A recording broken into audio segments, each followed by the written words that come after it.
എൻ്റെ പ്രിയ സുഹൃത്തുക്കളെ, നമ്മുടെ സംസ്ഥാനത്തൊരു ഉപതെരഞ്ഞെടുപ്പ് വന്നാൽ എന്ത് ചെയ്യണം? വല്ലാത്തൊരു പ്രതിസന്ധിയിലൂടെയാണ് നാം ഓരോരുത്തരും കടന്നു പോകുന്നത്. UDF ജനം അധികാരമേൽപ്പിച്ച് 102 സീറ്റ് മൃഗീയ ഭൂരിപക്ഷത്തിൽ UDF എത്തിയിട്ടുണ്ട്. സർക്കാർ രൂപീകരിക്കാത്തതുകൊണ്ടാണ് സർക്കാർ എന്ന് പറയാത്തത്. അപ്പോൾ ഇനി എന്ത് ചെയ്യണം? ഇപ്പോൾ ഇന്നലെ രാത്രി റിപ്പോർട്ടർ ചാനൽ റിപ്പോർട്ട് ചെയ്യുന്ന കണ്ടിന് മുസ്ലിം ലീഗിനെ സ്വാധീനിക്കാൻ കർണാടകത്തിൽ നിന്ന് മന്ത്രിമാർ വരെ പാണക്കാട് എത്തിയെന്ന്. നമ്മൾ എന്തിനു വോട്ട് ചെയ്തത്? ജനം വോട്ട് ചെയ്തല്ലോ, അതെന്തിന്? ഏറ്റവും കൂടുതൽ വർഗീയ പരാമർശം നടത്തി കേരളത്തിൽ അങ്ങോളം ഇങ്ങോളം നടന്നുകൊണ്ടുണ്ടായ വെള്ളാപ്പള്ളിയെ പിണറായി വിജയനും എതിർക്കേണ്ടവരായ പിണറായി വിജയനും കൂട്ടരും അതിനെ എതിർക്കുക പോലും ചെയ്യാതെ പൊന്നാടയിട്ട് സ്വീകരിക്കുന്ന ഒരവസ്ഥയിലേക്ക് ഇടതുപക്ഷം പോയപ്പോഴല്ലേ ഇടതുപക്ഷത്തിനെതിരായി വോട്ട് ചെയ്തത്. അതിൻ്റെ കാരണക്കാരനാണ് UDF വോട്ട് ചെയ്തതെങ്കിൽ UDF വോട്ട് ചെയ്യാൻ ഒരു കാരണക്കാരനുണ്ടാവില്ലേ?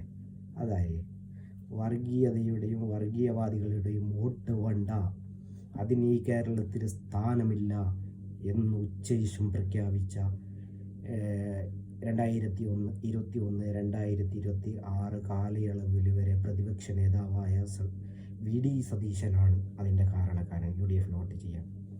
ഇപ്പം ഈ VD സതീശനെ മുഖ്യമന്ത്രി സ്ഥാനത്ത് നിന്ന് മാറ്റിയിട്ട് 62 MLA-മാരുണ്ട് കോൺഗ്രസ്സിന്. ആരെ മുഖ്യമന്ത്രിയാക്കില്ല, അത് കോൺഗ്രസിൻ്റെ വിവേചനാധികാരമാണ്. അതിന് നമ്മൾ ചോദ്യം ചെയ്യാൻ പോകുന്നില്ല.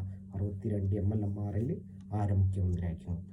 പക്ഷെ ഒരു ഉപതെരഞ്ഞെടുപ്പ് അടിച്ചേൽപ്പിച്ചിട്ട് ആരെങ്കിലും മുഖ്യമന്ത്രി ആക്കുകയാണ് എങ്കിൽ ശക്തമായ പ്രതിഷേധം നിങ്ങൾ രേഖപ്പെടുത്തേണ്ട ആവശ്യമുണ്ട്. ഒരാവശ്യമില്ല ഇന്ന് കോൺഗ്രസ്സിന്.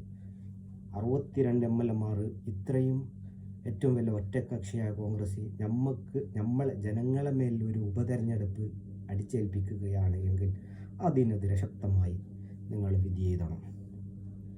പിന്നെ മുസ്ലിം ലീഗിനെ സ്വാധീനിക്കാൻ വന്ന് എന്നെല്ലാം ചാനൽ ചർച്ച ചെയ്യുന്നുണ്ട്. മുസ്ലിം ലീഗ് ഒരു കാര്യം ഓർക്കണം. പിന്നെ ഞാൻ ഒരു ഇടതുപക്ഷാനുഭാവിയായിരുന്നു, ഇടതുപക്ഷത്തിന് വേണ്ടി പ്രവർത്തിച്ച ആളാണ്, ഇടതുപക്ഷമായിട്ട് സഹകരിച്ച ഒരാളാണ്. പക്ഷേ ഞാനൊക്കെ UDF വോട്ട് ചെയ്യാനുണ്ടായ കാരണം VD സതീശൻ്റെ പ്രഖ്യാപിതം നയമാണ്. അത് വല്ലാണ്ട് ഇഷ്ടപ്പെട്ടിട്ടുണ്ട്. അതുകൊണ്ട് VD സതീശനെ മുഖ്യമന്ത്രി ആക്കുന്നില്ലെങ്കിലും ബാക്കി 61 പേരിൽ ആരാക്കിയാലും ഞങ്ങൾക്ക് കുഴപ്പമില്ല, കാരണം അത് കോൺഗ്രസിൻ്റെ പക്ഷെ ഒരു ഉപതെരഞ്ഞെടുപ്പ് അടിച്ചേൽപ്പിച്ചിട്ട് ആരെങ്കിലും മുഖ്യമന്ത്രി ആക്കുന്നുണ്ടെങ്കിൽ അത് നമുക്ക് സഹിക്കാൻ പറ്റൂല, ഒരു കാരണവശാലും സഹിക്കൂല. അത് എന്തെന്നുള്ളത് അങ്ങനെ ഒരു സാഹചര്യം ഉണ്ടായെങ്കിൽ ഓരോ മണ്ഡലത്തിലും 25,000 ആളെ സംഘടിപ്പിച്ചിട്ട് ശക്തമായ പ്രതിഷേധ സമര രേഖപ്പെടുത്തേണ്ട ആവശ്യമുണ്ട്.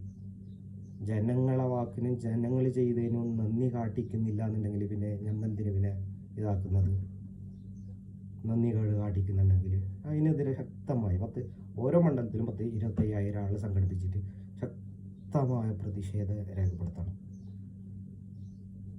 അല്ലാണ്ട് പിന്നെ എന്തിനിങ്ങനെ ചെയ്യുന്നത്? വല്ലാത്ത ബുദ്ധിമുട്ടാക്കുന്നത് മനുഷ്യന്മാരെ. നിങ്ങളുണ്ടാവില്ല കൂടെ. മുഖ്യമന്ത്രി എന്നല്ല ഇപ്പോൾ വേണമെങ്കിൽ തീരുമാനിച്ചോട്ടെ, പക്ഷെ ജനവികാരം എന്നുള്ളതൊന്നും നിങ്ങൾ കാണണം. എന്തിനിങ്ങനെ ഇത് എപ്പോഴും സർക്കാർ ഉണ്ടാക്കിയിട്ട് ഭരണമല്ലോ ഭരിക്കേണ്ട സമയമൊക്കെ കഴിഞ്ഞു. അത് പിന്നെ നിങ്ങളെ തീരുമാനം എന്ന് പറയും. 24-ാം തീയതി വരെ നിങ്ങൾക്ക് സമയമുണ്ട്, അതുകൊണ്ട് കുഴപ്പമില്ല എന്നാണ് പറയും. പക്ഷെ ഉപതെരഞ്ഞെടുപ്പ് അടിച്ചേൽപ്പിച്ചിട്ട് ഇതാണ് നിങ്ങളെ മുഖ്യമന്ത്രി, അതിന് സപ്പോർട്ട് ലീഗ് ആക്കുന്നുണ്ടെങ്കിൽ ലീഗും വലിയ വില നൽകേണ്ടി വരും. ഇപ്പോഴേ പറഞ്ഞുതരാം. കാരണം ഞങ്ങൾക്കൊന്നും ലീഗിന് വേണ്ടിയിട്ട് പ്രവർത്തിച്ചതോ ലീഗിന് വേണ്ടിയിട്ട് വോട്ട് ചെയ്തതൊന്നും എൻ്റെ ഓർമ്മയിൽ പോലുമില്ല. അങ്ങനെ ഇടതുപക്ഷത്തിന് വേണ്ടിയിട്ടൊക്കെ പ്രവർത്തിച്ച വിഷയമാണ്. പക്ഷേ UDF വോട്ട് ചെയ്യാനുണ്ടായ കാരണമുണ്ടല്ലോ, വെള്ളാപ്പള്ളിയുമായി ബന്ധപ്പെട്ടിട്ടുള്ള, അതാണ് കാരണമെന്ന് നിങ്ങൾ കരുതിക്കോ. അതിന് ശക്തമായ നിലപാടെടുത്ത VD സതീശന് നമ്മളെ ഹീറോയും കൂടിയാണ്, അതിലൊരു സംശയവുമില്ല.